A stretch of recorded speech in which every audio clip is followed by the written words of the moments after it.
ನಾಚಿಕೆ ಬಿಟ್ಟು ಈ 3 ಕೆಲಸವನ್ನು ಮಾಡಿಬಿಡಿ, ಶ್ರೀಮಂತರಾಗುತ್ತೀರಿ. ದುಡ್ಡು ಎಣಿಸಿ ಎಣಿಸಿ ಸುಸ್ತಾಗಬೇಕು, ಅಷ್ಟು ಆದಾಯ ವರಮಾನಗಳು ನಿಮಗೆ ಬರುತ್ತದೆ. ಆ ಕೆಲಸ ಯಾವುದು, ಅದನ್ನು ಹೇಗೆ ಮಾಡಬೇಕು ಅಂತ ಇವತ್ತಿನ ವಿಡಿಯೋದಲ್ಲಿ ತಿಳಿಸ್ಕೊಡ್ತೀನಿ. ಅದೃಷ್ಟಧಾರೆ ಚಾನಲನ್ನು ನೀವು ಇನ್ನೂ ಸಬ್ಸ್ಕ್ರೈಬ್ ಮಾಡಿಲ್ಲ ಅಂದರೆ ಮೊದಲು ಸಬ್ಸ್ಕ್ರೈಬ್ ಮಾಡಿ. ಹಾಗೂ ನಿಮ್ಮ ಯಾವುದೇ ಒಂದು ಸಮಸ್ಯೆಗಳಿದ್ದರೂ ಶಾಶ್ವತ ಉಚಿತ ಭವಿಷ್ಯ ಖಚಿತ ಪರಿಹಾರಕ್ಕಾಗಿ ಪ್ರಧಾನ ತಾಂತ್ರಿಕ್ ಕೀರ್ತಿ ಪ್ರಸಾದ್ ಗುರುಗಳಿಗೆ ಇವತ್ತೇ ಒಂದು ಫೋನ್ ಮಾಡಿ ಸಂಪೂರ್ಣವಾಗಿ ನಿಮ್ಮ ಸಮಸ್ಯೆಗೆ ಪರಿಹಾರ ಯಾವುದೇ ವಶೀಕರಣ ಇದ್ದರೂ ಮಾಡಿಕೊಡ್ತಾರೆ. ಅಂತಹ ಕೈಗುಣ ಇರುವ ಮಹಾಪ್ರಖ್ಯಾತ ತಾಂತ್ರಿಕರು.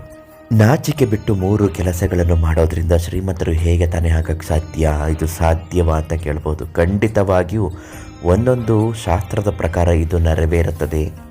ಹಾಸಿಗೆಯಲ್ಲಿ ಪತ್ನಿಯ ಜೊತೆ ಸಂಭೋಗಿಸುವ ಸಮಯದಲ್ಲಿ ನಾಚಿಕೆಯನ್ನು ಬಿಟ್ಟು ಪತಿಯ ಜೊತೆಗೆ ಪತ್ನಿಯರು ಸಹಕರಿಸಬೇಕಾಗುತ್ತದೆ. ಹಾಗೆಯೇ ನಾಚಿಕೆ ಬಿಟ್ಟು ಪ್ರತಿಯೊಂದನ್ನು ಕೂಡ ಕೇಳಿ ಪಡೆದುಕೊಳ್ಳಬೇಕಾಗುತ್ತದೆ. ವಿದ್ಯೆಯನ್ನು ಕಲಿಯುವಾಗ ನಾಚಿಕೆ ಬಿಟ್ಟು ಭಯ ಅಂಜಿಕೆಯನ್ನು ಬಿಟ್ಟು ಗುರುವನ್ನು ಪ್ರಶ್ನೆ ಮಾಡಿ ವಿದ್ಯೆಯನ್ನು ಕೇಳಿ ಕಲಿಯಬೇಕಾಗುತ್ತದೆ. ಊಟ ಮಾಡುವಾಗಲೂ ಕೂಡ ಅರ್ಧ ಊಟವನ್ನು ಮಾಡಲೇಬೇಡಿ, ಸಂಪೂರ್ಣವಾಗಿ ಮತ್ತೆ ಕೇಳಿ ಹಾಕಿಸಿಕೊಂಡು ಯಾವುದೇ ನಾಚಿಕೆ ಇಲ್ಲದೆ ನೀವು ಊಟ ಮಾಡಬೇಕು.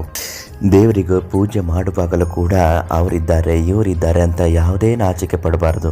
ಮನಸ್ಫೂರ್ತಿಯಾಗಿ ಒಬ್ಬರೇ ಇದ್ದಾಗ ಹೇಗೆ ಭಕ್ತಿ ಶ್ರದ್ಧೆಯಿಂದ ಪೂಜೆ ಮಾಡುತ್ತೀರೋ ಅದೇ ರೀತಿ ಯಾರಿರಲಿ ಬಿಡಲಿ ನಾಚಿಕೆಯನ್ನು ಬಿಟ್ಟು ದೇವರ ಪೂಜೆಯನ್ನು ಭಕ್ತಿ ಸಂಕಲ್ಪಗಳೊಂದಿಗೆ ಮಾಡಬೇಕು.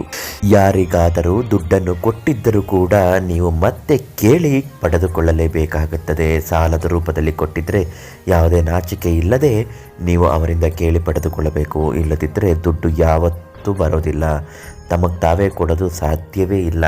ಅದು ಇವತ್ತಿನ ಕಾಲದಲ್ಲಿ ಸ್ವಲ್ಪ ಕಡಿಮೆ ಅಂತಲೇ ಹೇಳಬಹುದು. ಕೇಳಿ ಮನವೊಲಿಸಿ ತೆಗೆದುಕೊಳ್ಳಲೇಬೇಕು.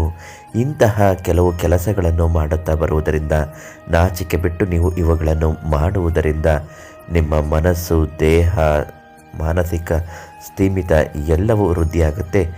ದುಡ್ಡು ಕಾಸಿನ ಸಮಸ್ಯೆಗಳು ಕೂಡ ಪರಿಹಾರ ಆಗುತ್ತೆ. ದುಡ್ಡು ಧನಾಗಮನ ಧನಾಕರ್ಷಣೆಗಳು ಬೇಗ ಆಗುತ್ತದೆ. ಏನಾದರೂ ಕಷ್ಟಗಳು ಇದ್ದಾಗ, ಸಮಸ್ಯೆಗಳು ಬಂದಾಗ ಪರಿಹಾರ ಆಗಲೇಬೇಕು ಅನ್ನುವುದಾದರೆ ಪ್ರಧಾನ ತಾಂತ್ರಿಕ್ ಕೀರ್ತಿ ಪ್ರಸಾದ್ ಗುರುಗಳಿಗೆ ಒಂದು ಕರೆ ಮಾಡಿ ಉಚಿತ ಭವಿಷ್ಯ ಖಚಿತ ಪರಿಹಾರ ಶತಸಿದ್ಧವಾಗಿ ಇವರಲ್ಲಿ ಸಾಧ್ಯವಾಗುತ್ತದೆ. ಗೌಪ್ಯವಾಗಿ ವಶೀಕರಣ, ಮಾಟ ಮಂತ್ರದ ಸಮಸ್ಯೆಗಳನ್ನು ನಿವಾರಣೆ ಮಾಡಿಕೊಡುತ್ತಾರೆ.